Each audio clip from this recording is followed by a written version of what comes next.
আসসালামু আলাইকুম ভিউয়ার্স। আজকে আমার বন্ধু বলল, তুই আমাকে একটা ঝুমকো বানিয়ে দিবি তো স্টোনের উপরে। তারপরে বলেছে যখন বানিয়ে দিতেই হবে, প্রথমে আমি একটা ছোট সাইজের মিররের উপরে স্টোনের চেন গোল করে বসিয়ে দিলাম। তারপরে স্টোনের চেনটিকে একবার দুটো করে কেটে চারটা করে কেটে ফেব্রিকগুলোর সাহায্যে বসিয়ে দিলাম একটা একটা করে। এইভাবে আমি চারটা আর দুটো করে পুরো রাউন্ডটাকে কমপ্লিট করব।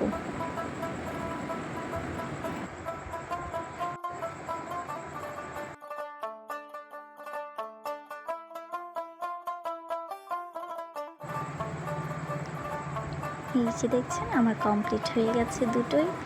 এবার আমি এই যে ঝুমকোর বেসটা আছে এটা আমি সুতো দিয়ে কভার করে নেব পুরোটা। আমি কিন্তু যখন শুরু করি তখন এই বেসটির ভিতরের দিকে একটু গ্লু দিয়ে দিয়েছি।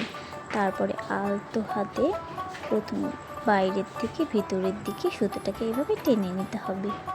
আর এইভাবেই পুরো বেসটাকে কমপ্লিট করতে হবে।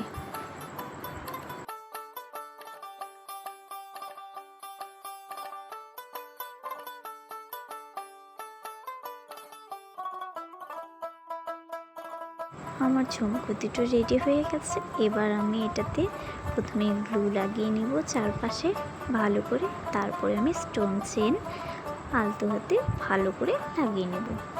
এটা একটু লাগাতে লাগাতে হাত দিয়ে একটু প্রেস করে দিতে হবে যাতে ভালো করে স্টোন চেনটি বসে যায়। এভাবেই আমি পুরো ঝুমকোটিকে স্টোনের চেন দিয়ে কভার করে নেব। আমার স্টোনের চেন দিয়ে কভার করা হয়েই গেছে। এটা এখন আমি এটিকে একটু কিছুক্ষণ শুকোতে দিব।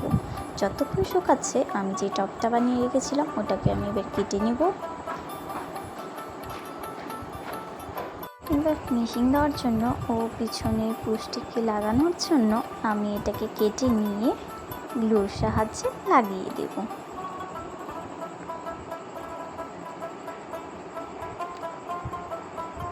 দুটোই আমার কমপ্লিট হয়ে গেছে। এই যে দেখছেন এই আইপিন আমি এখন আইপিনের ভিতরে একটা ছোট্ট পুঁথি দিয়ে দেব। তারপরেই আমি ঝুমকোটির ভিতর দিক দিয়ে এটাকে ঢুকিয়ে দেবো। উপরের দিকে আরেকটা পুঁথি দিয়ে দেবো হোয়াইট কালারের। তারপরে এটা আমি গ্লাসের সাহায্যে আইপিনটাকে একটু বেঁকিয়ে নেব। এরপরে আমি এটাতে জাম্পিং দিয়ে এই টপটি আর ঝুমকোটি একসাথে জুড়ে দিলাম। ব্যাস রেডি আমার ঝুমকো। আজকের এই ঝুমকোটি আপনাদের কেমন লেগেছে অবশ্যই আমাকে কমেন্টে জানাবেন। ভালো লাগলে লাইক ও কমেন্ট।